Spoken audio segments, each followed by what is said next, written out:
comes the money. You're now listening to the Gambling with Gold podcast with Jason Gold. Presented by Champions Round. What is going on? It is NBA Finals Game 1 day. Happy, congratulations to everybody for making it here. Let's make some goddamn money. My name is Jason Gold. This is Gambling with Gold. This is episode 81, and I'm joined, as always, by my buddy from the Action Network, Dan Titus. Dan, how you doing today? I'm doing great, dude. It's game 1, man. We made, as you said, we made it. I love the NBA Finals. It's my favorite time of the year. I love Super Bowl, but there's something about 7-game series and just the energy of the series. We have two of the best teams with the Warriors and the Boston Celtics. So I think it's gonna be some great fucking hoops, and I can't wait to get into it. Man, it's just been a busy time of the year. I can't wait till we can start talking about NFL stuff. But part of me is also like, thank you. We can actually take a break from basketball and then spend all time on football. But it's winding down now, so bittersweet, I guess. If in case anyone has not heard all of Dan's analysis, go over to the Action Network. I listen to him on the Action Network podcast, as we call it, the TAN. Moving up in the world. Yeah, that was awesome. You had a bunch of great bets there, some of which I'm sure that you will bestow upon us today on this podcast. Also hosting buckets. I know you got a bunch of information going on over there with all the bets for the NBA Finals, so make sure to check that out on the Action Network. So before we get into Game 1, I want to talk about the series as a whole, sort of your analysis of what you think is going to happen. Right now, Golden State minus 160, Celtics plus 130. However, a lot of the numbers would suggest that the Celtics should be the favorite in this. I know ESPN had some ludicrous. Oh, yeah. They messed up some spreadsheet there that says that the Celtics have an 86% chance to win the series. Yeah, that's not going to fucking happen. Those numbers are not realistic. Clearly, Vegas thinks differently. I'm not saying the Celtics don't have a chance to win, but 84% or 86%, that's a little dicey. So from your perspective, what do you expect to see in this series, maybe starting at Game 1 and then as we progress throughout the series? Yeah, I think Game 1, a lot of the NBA analysts out there are definitely riding the Warriors in Game 1, and rightfully so. They're 21-2 straight up in their, since 2015, I believe, since this run first started with this Warriors squad here. And in Game 1s, they've just been spectacular. And so, I don't know that I can buy the Celtics coming out with a victory on the road in Game 1 after coming off 2 grueling 7-game series, but I don't know that I'm totally sold on the Warriors totally winning this series, man. I think that the Celtics are a perfect matchup for them. They can switch everything. They have a post presence that, outside of Kevon Looney and sometimes Draymond Green, the Warriors really don't have. And I think that we could see Jason Tatum emerge as the best player in this series. Now, that's primarily because while Steph Curry is the odds-on favorite to win MVP because the public wants Steph to get this MVP award, Marcus Smart is probably the best defender that you could have in this stage to defend against Steph Curry. So if he's neutralized in any way, I think that that's an edge certainly to the Celtics. And if Jaylen Brown can step up, I think we could see the Celtics actually surprise people and get the victory here. Now, 86% chance. I don't know what ESPN is smoking on that one. But I do like the Warriors here just because mainly if we're talking a 7-game series, if they can take Game 1, there's a very high probability that they're going to win the series. Just, if you look at the math of the NBA Finals over the years. But then if this goes long and this goes potentially to a Game 7, I love that advantage also for the Warriors. So my early pick was for this game, was for the series to go at least 7 games at plus 210. I do think that this is going to be a battle between two really good defensive teams and teams that also struggle offensively at times too. But then also there's tons of series props that I like, but we can get into that later. But I do think that this series is going to go long and that it's going to be very competitive. I kind of want to hear the series props off the top, and then we'll get into Game 1. So what are you kind of looking at for series props? I know that you had a bunch that were, total rebounds, total assists, stuff like that you like. So throw them out there. I'm ready to bet. Yeah, so I like Klay Thompson to lead the series in 3-pointers made. It's a bit of a spicy take considering that he's been very inconsistent over the course of this postseason. But he's not that far off from Steph Curry. And if Steph is going to be the main threat to this series price or to him winning this 3-point contest, I think it's going to be him. There's a small margin between them. Steph's averaging 3.8, Clay's averaging 3.6. Jason Tatum could also be an intriguing play here. But I think this is really going to be a play off of the Celtics primarily trying to focus on Steph Curry, ball reversals, and Klay Thompson being ultimately the guy that's going to be left in a corner. Maybe he throws a pump fake, knocks down the three. I think despite Klay being inconsistent throughout the playoffs, I think he shows up in the NBA Finals here, and I think he's a good bet at 4-1 to lead the series in 3-pointers made. I think that's extremely good value. That's only implying a 19% chance. I think he's way higher than that. I probably put that closer to like 25, maybe even 30. All right. I know that you also had a total rebounds one. I think you were looking at Al Horford. What's your take on that? Big Al. Yeah. So I think this is going to be about a minute's play. Robert Williams is the second, I believe Kevon Looney is second odds on favorite to win it. And then you have Robert Williams, and then you have Draymond Green. I really like Al Horford though at plus 135 because he's going to be on the court no matter whether the Celtics play big or small. And we've seen over the last 2 series that Al Horford has been their most consistent rebounder at over 9.6 over the course of those last 2 series. And I also think, despite their ability to switch everything, I think Al Horford is going to have a lot of opportunities to grab these loose balls or these missed 3-point attempts. He's going to be all over the court, and I think he's going to be extremely important for the Celtics if they're going to remain competitive in this series. He's going to have to hit the glass. He's going to have to play very good defense. 2 things that he does very well. And if he scores, that's just a bonus for the Celtics. I kind of like this angle because I do think that both teams, especially the Warriors, are going to go really small in this series. I think that Looney's going to be a little bit neutralized from a minutes perspective. Exactly. And that put Horford in a really great spot. And Horford's the only guy, as you said, that's probably not small, that's not going to come off the court. He's still going to play his 30, 35 minutes a game. So exactly. I definitely like that angle as we get further into the series.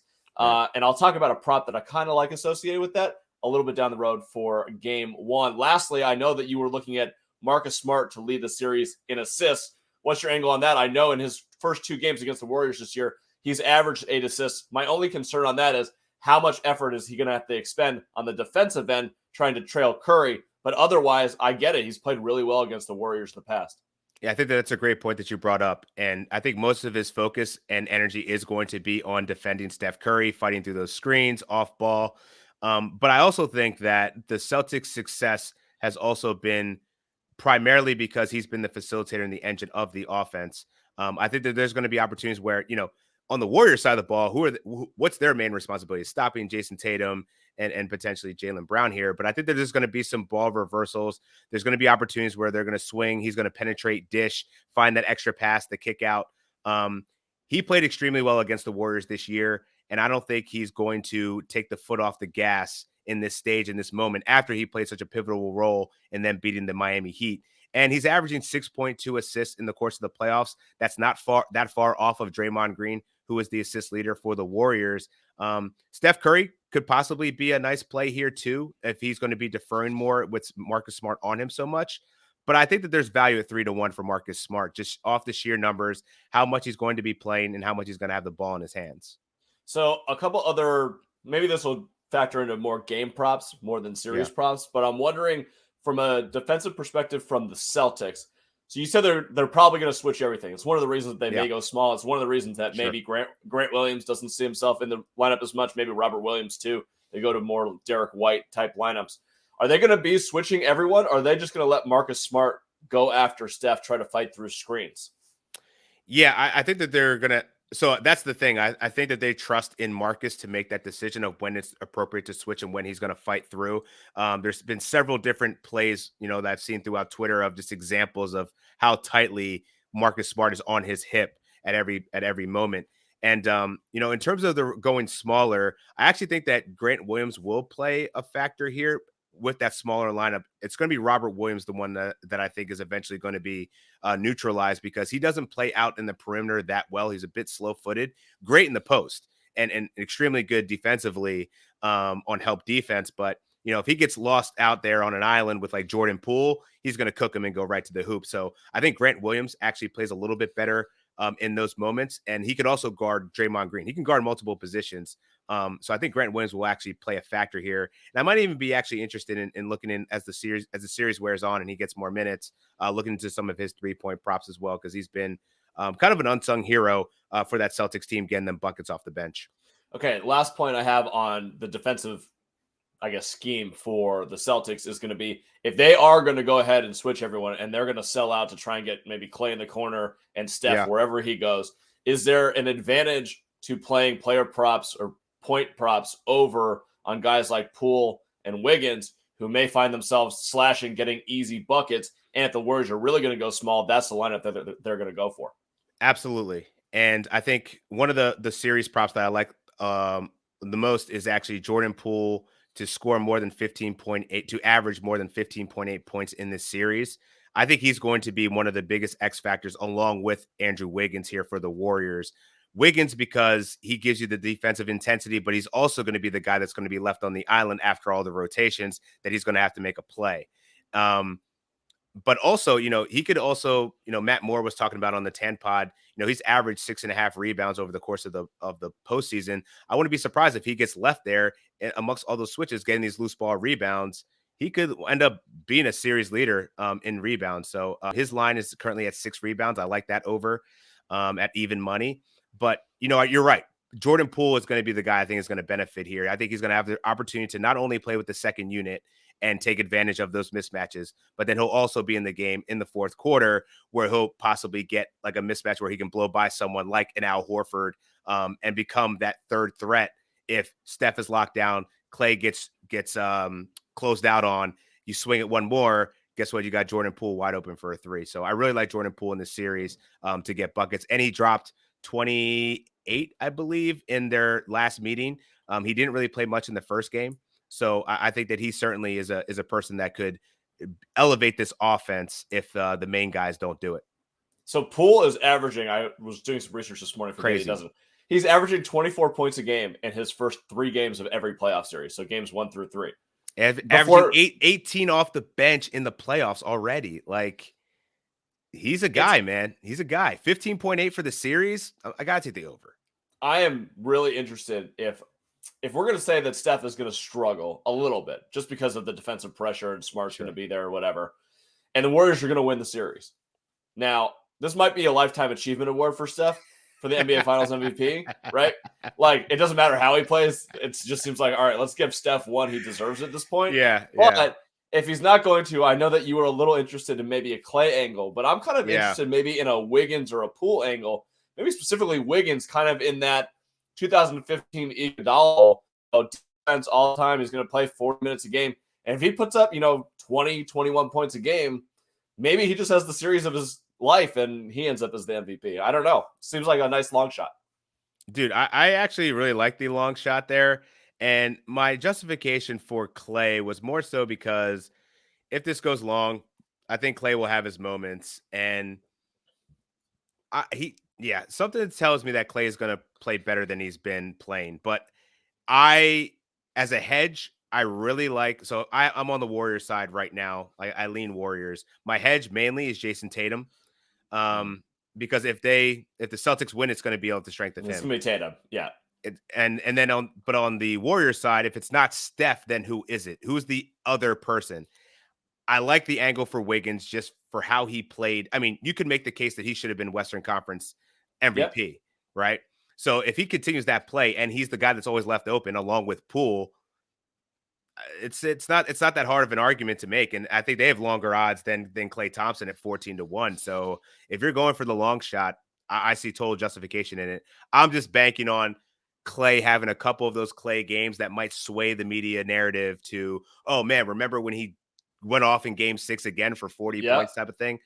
But I could also see the same argument being made for Poole, who comes out, cooks in game 1, cooks in game 2, maybe struggles on the road a little bit, comes back game 5, does it again. Like, the man's unconscious at home. So I could see that. And Wiggins could just maintain that high consistency floor, much like Andre Iguodala did some years ago to kind of win over the voters over Steph. So yeah, I think that there's value in betting against Steph if you think he's going to struggle. The game 6, if the Warriors are up 3-2 and they go to Boston and Clay has a Clay game in game 6, I mean, that I totally understand that angle. I get where you're coming from. It's a reach, though. It's definitely a reach, but that's why I'm paying for the 14-1 sprinkle here. All right. Let's get into game 1 a little bit. Warriors minus 3.5, total sitting at 213.5. Sharps definitely seem to be on the Warriors in game 1. Some combination of longer rest. They're at home. The experience. They're not going to have any nerves going into a NBA Finals game. They've played in basically every single one in the last 6 years or 8 years. So, I don't know. I think the Warriors too. I think the Celtics are going to be a little shell-shocked walking into the Chase Center. Like, wow, this is a huge moment. They're going to take it all in. But the Warriors will be like, we've been here literally every time. We're good. We're ready. Come out strong. And I think it's going to be more on – I think the Celtics' defensive adjustments will take them through the rest of the series and make this a lot closer. But I think game 1 is going to take them some time to wind it up and get going. Yeah, that's interesting. So I have a couple angles on this game. For one, I'm totally on the Warriors full game spread minus 3.5. The rest advantage is definitely to the Warriors, but they tend to start out a little bit slow. And I can't help but acknowledge the fact that Boston's actually been really good in the first half throughout this postseason, especially on the road. They're 8-1 this postseason against the spread on the road. And with the Warriors potentially, we're talking about this rest advantage, but there also could be a rest disadvantage, kind of getting out of rhythm to start a game. I could see a way that this game could kind of start out very hot for the Boston Celtics. They're still rolling from playing off that game 7, and maybe they lose steam by the third quarter, which is, ironically always when the Warriors tend to go off, right? So, I'm going to sprinkle like a half unit on the Boston first half at plus 1.5. But then I'm going to play the Warriors minus 3.5, just considering, as I mentioned before, since 2015, 21-2 straight up in game 1s. As single-digit home favorites, Dubs are 9-2, covering at a considerable margin of 7.5 points. So, yeah, I can't not bet the Warriors, but at the same time, I'm like, I think that there's a little bit of value in betting the Boston Celtics really early in this game. I get it. What do you think of the total 213.5? So I feel like based on the Celtics series against the Heat, this total is probably down a little bit from where it should be. I think it's going to be a little bit more free-flowing than we expect, at least in game 1, before all the defensive adjustments come in. Yeah. It's hard for me to bet on this over initially just because I think these teams are going to start a little bit slow. They're going to take time to get adjusted.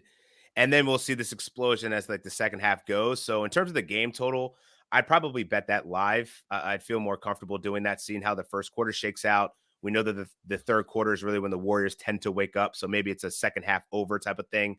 And maybe first half under. But yeah, I don't feel comfortable with 212 out the gates. But if I was to have a lean, I think it would be on the under. Okay. Any player props that you're interested in tonight for game 1? Yeah, Steph Curry, 3.5 3-pointers. I'm going to take the over on that, mainly because it's the price. So I got it at minus 120. I'd put this probably closer to like minus 145, 150. Mainly because Steph actually has a pretty strong track record of knocking down threes against the Boston Celtics. He's done it in 6 of his last 7 games. The one game that he didn't do it is the one that he left after 14 minutes and Marcus Smart diving into his ankle. I think he's going to be a little bit pissed. I think he's going to remember that. He didn't act like it was a dirty play, like Steve Kerr was saying. But I think Steph at home in the first game 1, wanting that MVP trophy, I think he's going to come out firing. So at that price, I'll pay that. Usually that's 3.5 juice to like minus 160. So that's just a value play. I don't want to be on too many Boston overs, but the one guy I do like is Marcus Smart at 24.5 PRA. He's averaged 32.1 against the Golden State Warriors this year. And I think he's going to have a hell of a game, man. Like you said, much of his energy could be expended on the defensive end, but I think he's going to impact this game. He's been a scorer over the last couple series, averaging over 15 points a game.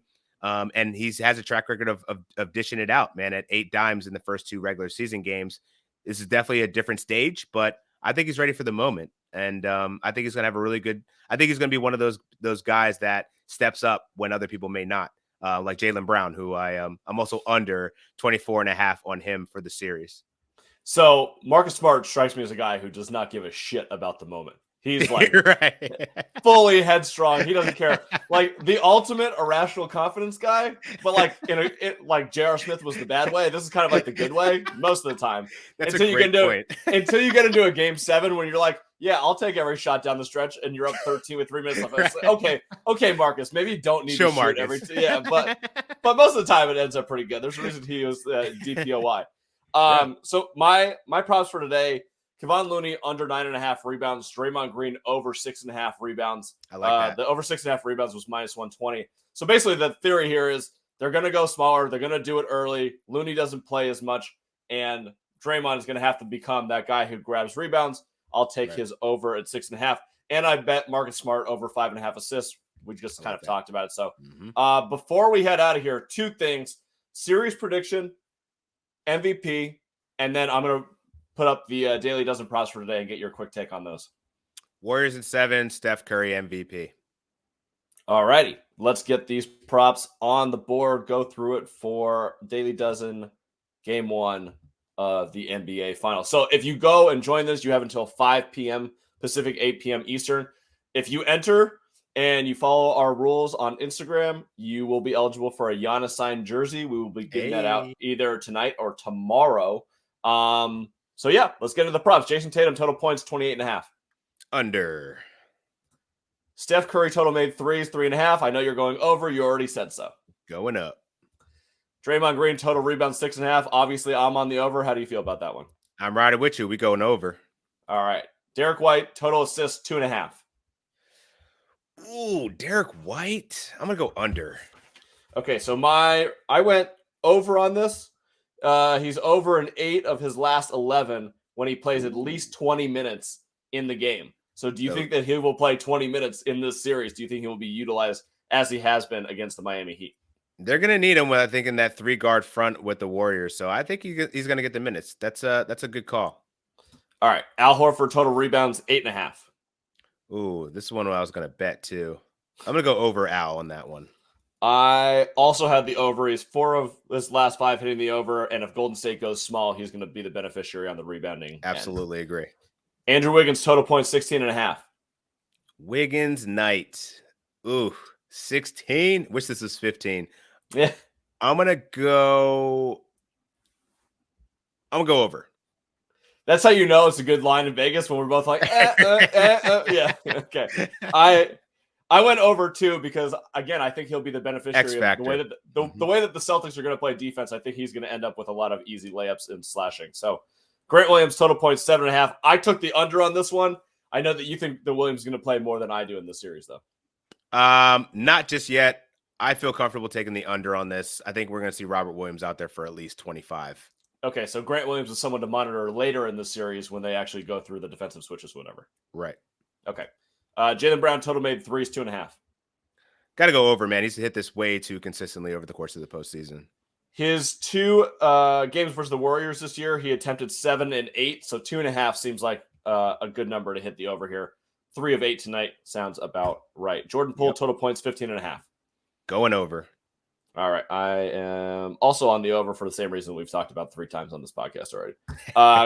Kevin Looney, total rebounds, 9.5. I'm on the under. I'm riding with you. I'm going under on that. All right. 2 more left on the board. Klay Thompson, total steals, 0.5.